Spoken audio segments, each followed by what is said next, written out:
Hello student, welcome to Jaggi classes. Now, our today's topic is the architecture of 8085 or the block diagram of 8085. In previous class, जो हमारी पहली class थी उसमें हमने पढ़ा था पिन डायग्राम के बारे में और एक एक पिन जो है डिटेल वाइज हमने पढ़ी थी. अब बात करते हैं आर्किटेक्चर की. आज का जो आपका लेक्चर है ये थोड़ा लेंदी हो सकता था, लेकिन मैंने कोशिश की कि कम से कम टाइम में आपको ज्यादा से ज्यादा जो है एक्सप्लेन करके मैं समझाऊं. तो इसलिए जरा ध्यान से सुनिएगा. आप जो स्क्रीन पे देख रहे हैं अपनी, ये है आपका पूरा का पूरा 8085 का आर्किटेक्चर भी बोल सकते हो, ब्लॉक डायग्राम भी बोल सकते हो. जो 40 पिन की आईसी है उसके अंदर की पूरी कहानी आपको एक मैंने डायग्राम के हिसाब से दिखाई है. ओके, बहुत सारी चीजें हैं, एक्यूमुलेटर है, टेम्परेरी रजिस्टर है, फ्लैग, एएलयू. अभी वन बाय वन जो है डिटेल में ब्लॉक को हम जो है पढ़ते रहेंगे. इससे पहले एक बार जो है हल्का सा पढ़ते हैं फीचर्स ऑफ 8085. ये हमारे फीचर्स हैं 8085 के. ओके, तो फीचर्स क्या था मैंने कल ही बताया था. 40 पिन की आईसी है, 40 पिन की आईसी है, NMOS N channel metal oxide semiconductor family को डिपेंड करती है और ड्यूल इन पैकेज में आती है. ये ज्यादा अगर नहीं समझ में आ रहा तो रहने दीजिए ये बात आप अपनी. 8 bit microprocessor means at a time 8 bit data पे प्रोसेस करेगा. जो भी प्रोसेसिंग होगी 8 बिट डेटा पे होगी. इसी के लिए 8 बिट डेटा इन कराने के लिए इसमें डेटा बस जो है 8 बिट की है, या डेटा लाइन या डेटा बस कुछ भी बोलो आप. और जो एड्रेस बस मतलब एक वायर का कॉम्बिनेशन होता है. इसमें 16 वायर है तो 16 बिट के आपने एड्रेस बस बोल दी. ओके, मेमोरी का जो साइज है ये होता है 2 to the power address line. कभी पूछा जाता है ऑप्शनल में, तो जो भी किसी भी मेमोरी होगी, जैसे आपके उसमें जीबी के मेमोरी कार्ड लगते हैं 64 जीबी 32 जीबी, ऐसे 2 टू द पावर 16. इसको अगर देखें तो यह 64 किलोबाइट की आपकी जो है मेमोरी का इसमें साइज है. इसमें जो मेमोरी अटैच है, मेमोरी कार्ड या मेमोरी चिप या मेमोरी की जो आईसी 64 किलोबाइट की है. पावर सप्लाई इसके लिए प्लस 5 वोल्ट की चाहिए.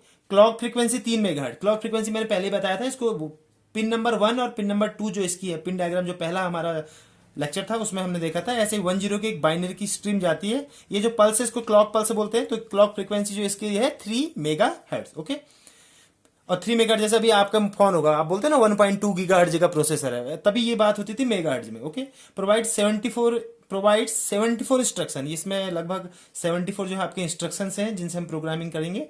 Data and address bus is multiplex. Multiplex का मतलब ये है डेटा बस कितनी है आपके पास, 8 आपके पास डेटा बस है और आपके पास 16 क्या है एड्रेस बस. टोटल आपके पास इस हिसाब से देखा जाए तो 24 बसेस होनी चाहिए, लेकिन हमारे पास जो टोटल है ये हमारे पास 16 ही है. इसका मतलब क्या है, एड्रेस किसके लिए यूज होता है, अगर ये आपकी मेमोरी है तो मेमोरी का ये एक लोकेशन है, यहां कुछ डेटा स्टोर होगा, 8 बिट डेटा स्टोर होता है. ओके, तो इसका एड्रेस होगा आपका ये 16 बिट. ये 16 में हेक्साडेसिमल में लिखा है तो एक हेक्साडेसिमल 4 बाइनरी को दिखाती है 4, तो ऐसे ही 4 4 16 बिट का ये एड्रेस हो गया. इसके बाद जो दूसरा लोकेशन होगा इसका एड्रेस 1 होगा. अगला जो एड्रेस होगा इसका एड्रेस, ऐसे करके हेक्साडेसिमल नंबर में चलते रहेगा. और यहां जो है मेमोरी के अंदर डेटा स्टोर है 8 बिट करके. हर बाइट में हर जो इसकी लोकेशन है इस पे 8 बिट. तो ये जो एड्रेस है ये 16 बिट का अगर एड्रेस है तो ये 16 बिट का एड्रेस में से जिस मेमोरी लोकेशन पे मान लिया यहां कोई डेटा डालना है तो पहले इससे पहले इसका एड्रेस पता भी तो होना चाहिए मेमोरी के कौन से किस लोकेशन पर जाएगा. तो उसके लिए यही एड्रेस की बात होती है. तो इसके लिए जो आपके पास एड्रेस बस है ये आपके पास क्या है 16 बिट की. अब हम क्या करते हैं, एक बार ये जो 16 है, ये जो 16 लाइन से है इन पे एड्रेस लोड हो गया. एड्रेस पता चला कि हाँ भैया इस लोकेशन में डेटा जाना है, यहां से डेटा आना है, कुछ भी हो सकता है, इन आउट कुछ भी हो सकता है. तो ये जो है आपके पास A0 से लेके A15 तक, यानी कि 0 से 15, 1 to 15, 15 और 0, ये 16 जो लाइन है ये एड्रेस लाइन है. और उसके बाद जैसे आपको पता चल गया एड्रेस जो आपको स्पेसिफाई हो गया कि कहां से डेटा लेना है या देना है, उसके बाद क्या होगा आप जरा ध्यान से सुनिएगा. उसके बाद ये लाइनें सारी फ्री हैं. तो ये खाली लाइनों का मिसयूज ना हो, इसके लिए जो लोअर ऑर्डर की 8 लाइन्स हैं इन्हीं को हम बोल देते हैं डेटा लाइंस भी. यानी कि जो हमारे पास ये लोअर ऑर्डर की 8 लाइनें हैं ये एड्रेस लाइन की तरह भी ट्रीट होंगी और डेटा लाइन की, यानी कि AD0 से लेके AD7 तक, तो इनको एड्रेस डेटा लाइन पढ़ते हैं. और जब 16 एड्रेस की तरह यूज होंगी तो 16 की 16 लाइनें हमारे पास जो होंगी वो जो होंगी यूज आएंगी. मतलब हम ये कह सकते हैं इन micro processor 8085 there is 8 bit data lines and 16 bit address line, but there is total number of lines are only 16. Means the address line and the data line are multiplex to each other. ये आपस में क्या होती है, multiplex होती है। Common समझ सकते हो, एक हिसाब से इसको कॉमन बोल सकते हैं, क्योंकि एक बार में एड्रेस होगा तो तब डेटा की कोई जरूरत नहीं। एक बार एड्रेस आपने पता चल गया कहां से डेटा लेना है, तो फिर वो लाइनें खाली है, तो जो हम लोअर ऑर्डर की होती है इन्हीं को डेटा लाइन की तरह यूज कर लेते हैं। इससे कॉम्प्लेक्सिटी जो होती है डिक्रीज होती है, तो टोटल होती है। तो इसके लिए मैंने पिन बताया, एएलई पिन आती है, एड्रेस इनेबल पिन नंबर 30, जो इनको अलग अलग करती है। जब एड्रेस की तरह यूज होगा तो एएलई बराबर 1 होगा और एएलई बराबर 0 होगा। मैं पहले पढ़ा चुका हूं आपको, तो इसके लिए हम डिटेल में ज्यादा कुछ नहीं पढ़ सकते। Okay, now it provides 5 level interrupt. Interrupt की बात भी करी है, पूरी यूनिट है इंटरप्ट की, तो अभी समझ लीजिए 5 लेवल इंटरप्ट है। ट्रैप, आरएसटी 7.5, 6.5, 5.5 और आईएनटीआर। इसके अलावा ये बाकी अभी पढ़ने वाले हैं हम आगे। It provides 2 serial ports. Data serially in होना है, सीरियली आउट होना है। कोई डिवाइस ऐसी है जिनमें पैरेलली डेटा नहीं जाता है, सीरियल डेटा उससे इन होना है, या फिर सीरियली डेटा जो है आउट होना है। उसके लिए पिन नंबर 4 एंड 5 आपने देखा होगा माइक्रोप्रोसेसर की, serial input data and serial output data, SID and SOD. It is all about the features of the microprocessor 8085। Now अब हम ब्लॉक डायग्राम पे वो करते हैं, तो एक एक करके जो है ब्लॉक डायग्राम के ईच एंड एवरी ब्लॉक को हम अच्छे से समझते हैं। तो सबसे पहला जो यहाँ पर ब्लॉक्स होते हैं उसको हम ये है क्वेश्चन देखे, ये आपका पूरा का पूरा ब्लॉक डायग्राम 1 बाय 1 हम सबको पढ़ लेते हैं। Okay, timing and control unit है। सबसे पहले बात करते हैं एएलयू की। जो पहला टॉपिक है आपका ब्लॉक डायग्राम की, जो पहली हेडिंग पड़ेगी वो पड़ेगी आपकी क्या, एएलयू। एएलयू का मतलब ये है arithmetical and logical unit. Arithmetic and logic unit, sorry, arithmetic and logic unit. Arithmetical और लॉजिक यूनिट का मतलब क्या है, मैं आपको समझाता हूं। अरिथमेटिकल का मतलब होता है मल्टीप्लिकेशन, डिवीजन, एडिशन, सब्सट्रैक्शन, सब कुछ जो होता है ये होता है। तो सबसे पहले हम बात करते हैं आपकी एएलयू की। एएलयू फिर से मैं बताता हूं, ALU arithmetical and logical unit, arithmetical and logic unit. Okay, तो ये काम क्या करती है यूनिट, इसमें क्या लिखोगे आप। अरिथमेटिकल यूनिट का मतलब है arithmetical operation, division, multiplication, addition, subtraction, और logical operation, and operation, nor operation, मतलब जितने भी ये प्रोसेसिंग वाले काम है मेनली जो है एएलयू ने ही करने हैं। ये जो आपका एएलयू है ये सारे काम कर रहा है यहां पर। तो इसीलिए ये एएलयू जो है रजिस्टर से, एक्यूमुलेटर से, हर चीज से कनेक्टेड है। देखो सारी वायरस से एएलयू बीच में है, सेंटर में, ये सबसे जो आपका कनेक्टेड है। मतलब जितनी भी आपकी मैथमेटिक्स वाली आपकी कैलकुलेशन होनी हो या लॉजिकल एंड और ऑपरेशन है, सारा का सारा काम कौन करेगी, एएलयू यूनिट करेगी। ओके, उसके बाद जो है दूसरे नंबर पे जो हम पढ़ते हैं, इसके बाद इसमें हम पढ़ते हैं timing and control unit. Timing and control unit का बहुत इंपॉर्टेंट रोल है यहां पर। टाइमिंग एंड कंट्रोल यूनिट को timing and control unit, TCU short form में लिख रहा हूं इसको मैं, timing and control unit. Timing and control unit क्या करती है आपकी, सारी की सारी बसेज हैं, उस पर कब डेटा है, कब उस पर एड्रेस है, या कोई आपने अगर किसी माइक्रो प्रोसेसर को किसी कंप्यूटर सिस्टम, ऐसे समझ सकते हैं इसको, किसी कंप्यूटर को किसी मोबाइल से आपने क्या है कनेक्ट किया है। मेन काम बता रहा हूं आपका टाइमिंग एंड कंट्रोल यूनिट का। तो आपको पता है कि आपकी कंप्यूटर की स्पीड तो ज्यादा है और आपकी मोबाइल की स्पीड जो है वो कम है। मान लिया आप डेटा सेंड करते हैं किसी कंप्यूटर से किसी मोबाइल में। ओके, तो timing and control unit TCU क्या करती है आपका, इसका मेन काम क्या है। अब आपका क्या है कि कंप्यूटर से मोबाइल में आप डेटा सेंड कर रहे हो, कंप्यूटर की स्पीड ज्यादा है, मोबाइल की स्पीड जो है कम है। अब क्या होगा, अगर कंप्यूटर की स्पीड से आएगा तो डेटा लॉस होगा, मोबाइल की स्पीड से आएगा तब भी डेटा लॉस होगा। तो इसके लिए क्या है कि जो पेरिफेरल डिवाइसेस, जितनी भी कनेक्टेड डिवाइसेस है, इनपुट आउटपुट डिवाइस किसी भी माइक्रो प्रोसेसर से या कंप्यूटर से, उनको बोलते हैं पेरिफेरल डिवाइसेस।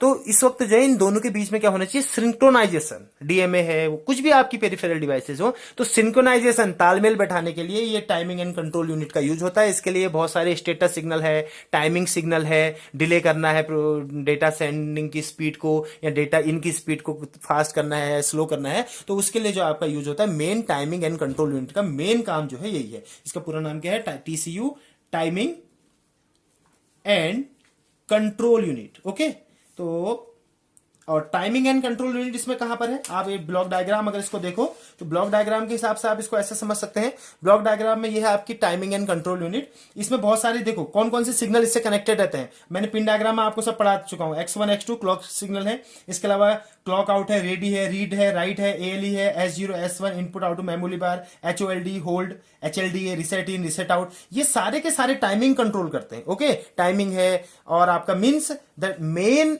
वर्क और जो है आपका किसका, टाइमिंग एंड कंट्रोल यूनिट का है, ये क्या है, सिंक्रोनाइजेशन। सिंक्रोनाइजेशन बैठाना किसके साथ, माइक्रो प्रोसेसर को, उसके साथ कनेक्टेड इनपुट आउटपुट जितने भी डिवाइसेस जिनको हम पेरिफेरल डिवाइसेस बोलते हैं उनके साथ जो है आपका सिंक्रोनाइजेशन करना, यानी कि उनके साथ तालमेल बैठा के इसको काम कराना, ये मेन काम है आपका टाइमिंग एंड कंट्रोल यूनिट का। उसके बाद एक क्वेश्चन सीधा सीधा भी कभी कभी आ जाता है।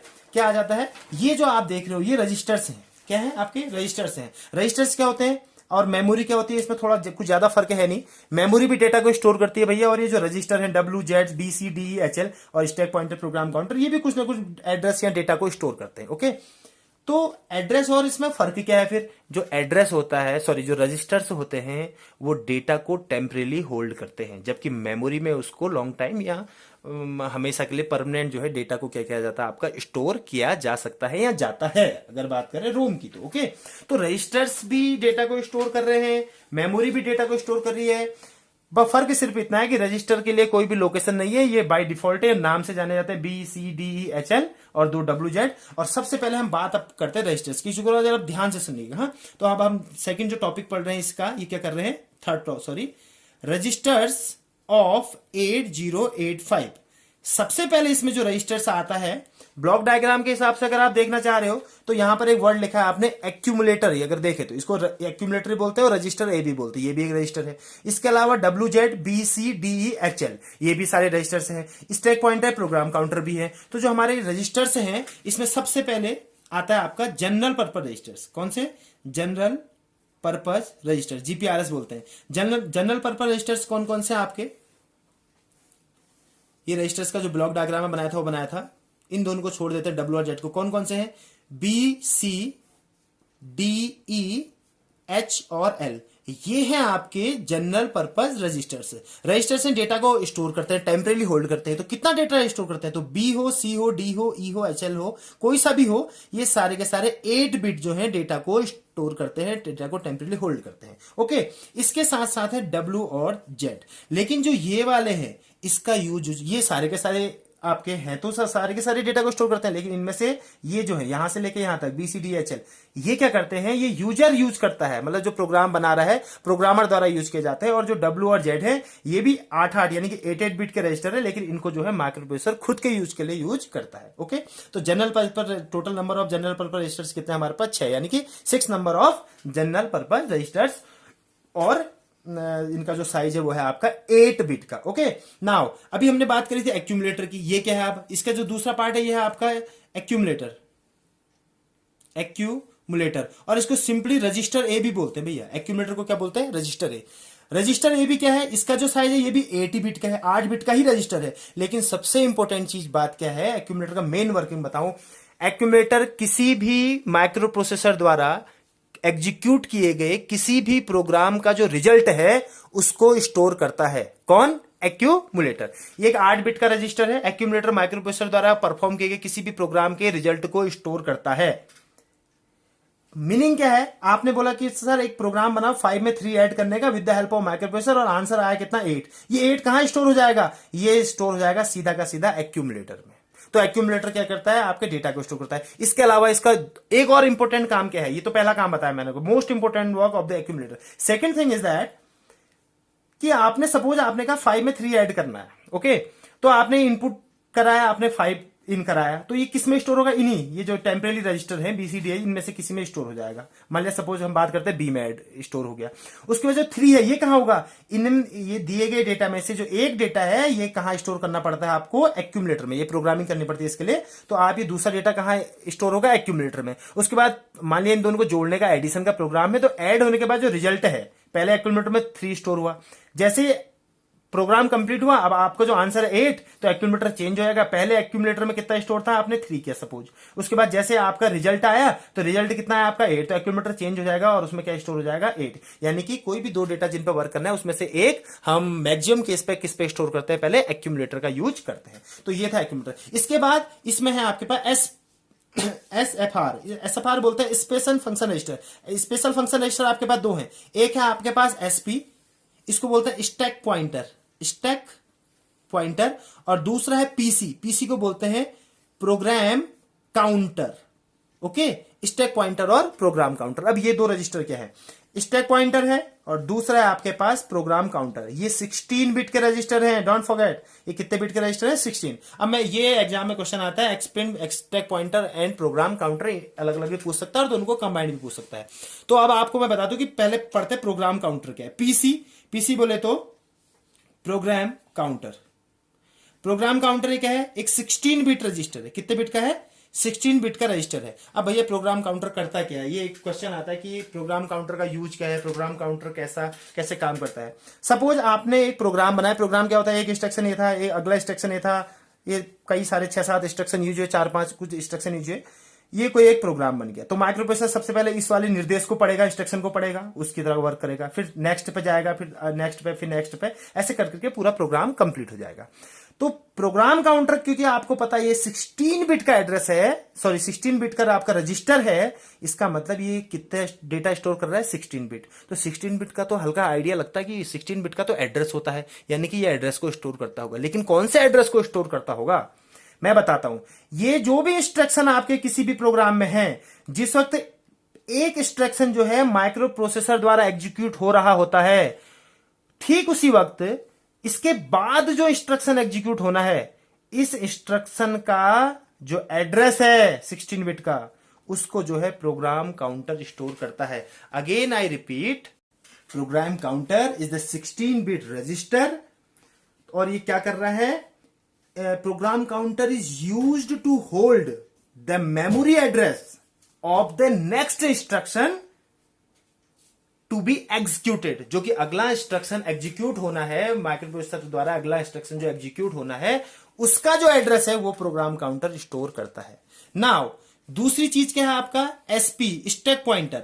तो स्टैक पॉइंटर ये भी स्पेशल फंक्शन है, 16 बिट का रजिस्टर है stack pointer. Okay, stack pointer ये भी 16 बिट का रजिस्टर है। ये क्या करता है, कई बार क्या होता है, कई बार नहीं, वैसे होता ही ऐसा कि एक मेमोरी का एक छोटा पार्ट जिसको हम बोलते हैं स्टैक, ये मेमोरी का छोटा सा पार्ट है स्टैक। ये क्या होता है, कभी कभी माइक्रो प्रोसेसर मेन प्रोग्राम को ही कर रहा है, बहुत सारे इंस्ट्रक्शन को सॉल्व कर रहा है, कभी कभी इंटरप्ट हुआ, जहां पर इंटरप्ट हुआ वाला इंस्ट्रक्शन पूरा करने के बाद वहीं पर रुक जाएगा। उसके बाद क्या जाता है, सब प्रोग्राम में जाता है, उसके लिए एक दूसरी मेमोरी का यूज करता है जिसको बोलते हैं stack. Okay, stack means memory का एक पार्ट है। तो स्टैक में जब जाता है तो ये भी मेमोरी है क्योंकि, तो इसके टॉप का ये स्टैक टॉप है, तो यहां पर कुछ इसका एड्रेस होगा, यस और नो। तो ये एड्रेस कितने बिट का होगा, 16। तो स्टैक पॉइंटर क्या करता है, जो स्टैक होता है यानी कि जो स्टैक मेमोरी है उसके टॉप का एड्रेस स्टोर करता है। In simple word, stack pointer is use to store और hold the address of the stack top. Okay, तो ये था आपके पास स्टैक पॉइंटर, यानी कि हम बात कर रहे थे अभी रजिस्टर्स की। ओके, इसके बाद एक इसमें वर्ड आता है, देखो यहां पर आपने फ्लैग, फ्लैग भी एक 8 बिट का रजिस्टर है। अब हम इसके बाद नेक्स्ट वाले में पढ़ेंगे, एक छोटा क्वेश्चन यहां से बनता है और बहुत इंपॉर्टेंट क्वेश्चन बनता है, explain the flag registers of the microprocessor 8085। तो ये भी एक 8 बिट का रजिस्टर है जिसमें 5 फ्लैग होते हैं। ये आपकी नेक्स्ट क्लास में आप इसको पढ़ेंगे कि फ्लैग रजिस्टर क्या है। ओके, नाउ इंस्ट्रक्शन रजिस्टर क्या है, जो भी इंस्ट्रक्शन आपका मेमोरी से आया वो इसके बाद इंस्ट्रक्शन रजिस्टर में जाएगा, उसके बाद इंस्ट्रक्शन डिकोडर में जाके डिकोड होगा, यानी कि उस इंस्ट्रक्शन का आपको मीनिंग माइक्रो प्रोसेसर पता करेगा। ओके, इंटरप्ट कंट्रोल इसकी अगली यूनिट है। इंटरप्ट मैंने पहले बताया, कभी प्रोग्राम को अगर आपने रोकना है, हार्डवेयर इंटरप्ट या सॉफ्टवेयर खुद से तो जब रोकता है, इंटरप्ट का मतलब होता है मेन प्रोग्राम को वहीं पर रोक देना और उसके बाद फिर सब प्रोग्राम में चले जाना, है ना, और वो प्रोग्राम कंप्लीट होता है वहीं पर रुका रहता है। तो इंटरप्ट के लिए आपको पता था जैसे जैसे सिग्नल थे, तो इंटरप्ट कंट्रोल जो होता है इंटरप्ट के लिए आता है, पूरी यूनिट है इसके, आगे पूरा अच्छे से समझ पाएंगे आप। उसके अलावा सीरियल इनपुट आउटपुट कंट्रोल है। इससे क्या करता है, मैंने बोला कि अगर माइक्रो प्रोसेसर वैसे डेटा लेना है तो 8 बिट करके लेगा, ऐसे आउट भी 8 बिट करके जाएगा। लेकिन अगर किसी डिवाइस में डेटा सीरियली भेजना है, serially means bit by bit, एक एक बिट करके, और पैरेलली मींस 8 बिट या 16 बिट एक साथ आती है, तो इसमें 8 बिट आती है वैसे क्योंकि 8 बिट का माइक्रो प्रोसेसर है। तो सीरियली अगर सेंड आउट करना है तो serial output data SOD signal से करेगा, और इन करना है तो सीरियल इनपुट डेटा से करेगा। तो यह है आपका पूरा का पूरा जो है ब्लॉक डायग्राम ऑफ 8085 और आर्किटेक्चर ऑफ 8085। मैं फिर से बता देता हूं, एक बार जरा जल्दी जल्दी में सुनिएगा। एएलयू अरिथमेटिकल लॉजिक यूनिट है, मेन यूनिट है, इसका सारा काम मैथमेटिकल प्रोसेस है, जो भी है लॉजिकल ऑपरेशन सारा काम इसी ने करना है, इसलिए सेंटर में और सभी चीजों से कनेक्टेड है, इसका हेल्प ये सारी की सारी चीजें कर रही है। जो भी डेटा आप इन कराओगे माइक्रो प्रोसेसर में प्रोग्राम में कुछ उसको प्रोसेस के लिए, वो data in temporary register BCDHL और एक्यूमुलेटर इनमें स्टोर होगा। ओके, दो डब्ल्यू और जेड ये भी 8 बिट के, सारे के सारे 8 बिट के हैं। यहां तक जो 8 बिट के हैं, एक्यूमुलेटर के 8 बिट के हैं। डब्ल्यू और जेड ये भी 8 बिट के हैं। इनका यूज हम नहीं कर सकते, यूजर नहीं कर सकता। इनका यूज कौन कर सकता है? आपका सॉरी, इनका यूज कर सकता है आपका माइक्रो प्रोसेसर खुद के लिए। ओके, उसके अलावा दो स्पेशल रजिस्टर है, stack pointer, program counter. Stack pointer भी 16 बिट का रजिस्टर है जो स्टैक मेमोरी के टॉप का एड्रेस को स्टोर करता है। ये 16 बिट का है, ये 8 तो ये कंप्लीट जो है 16 बिट का। उसके बाद है आपका प्रोग्राम काउंटर। प्रोग्राम काउंटर क्या करता है? ये भी 16 बिट का जो है एड्रेस को स्टोर करता है। ये एड्रेस है, दोनों एड्रेस को, ये स्टैक के टॉप को एड्रेस को स्टोर कर रहा है, तो प्रोग्राम काउंटर क्या कर रहा है? जो करंट में इंस्ट्रक्शन चल रहा है, एग्जीक्यूट हो रहा है माइक्रो प्रोसेसर, उसके बाद जो नेक्स्ट इंस्ट्रक्शन एग्जीक्यूट होना है, जिसपे प्रोसेस होनी है, उसका जो एड्रेस है उसको स्टोर करता है। Means program counter is used to store the address of the next instruction is to be executed. Okay, to be executed. Okay, timing and control unit है। मेन वर्क मैंने क्या बताया, एक वर्ड में याद रखो, सिंक्रोनाइजेशन। जितनी भी पेरिफेरल डिवाइसेस कनेक्टेड है कंप्यूटर या माइक्रो प्रोसेसर के सराउंडिंग में, इनपुट आउटपुट डिवाइसेस को बोलते हैं पेरिफेरल डिवाइसेस, उनके साथ तालमेल बैठाना, सिंक्रोनाइजेशन। कोई अगर फास्ट एक डिवाइस फास्ट है, एक स्लो है, तो उनके में डिले, टाइमिंग सिग्नल जनरेट करेगा। और ये रीड राइट, ये सारे जो सिग्नल इससे कनेक्टेड है ये है।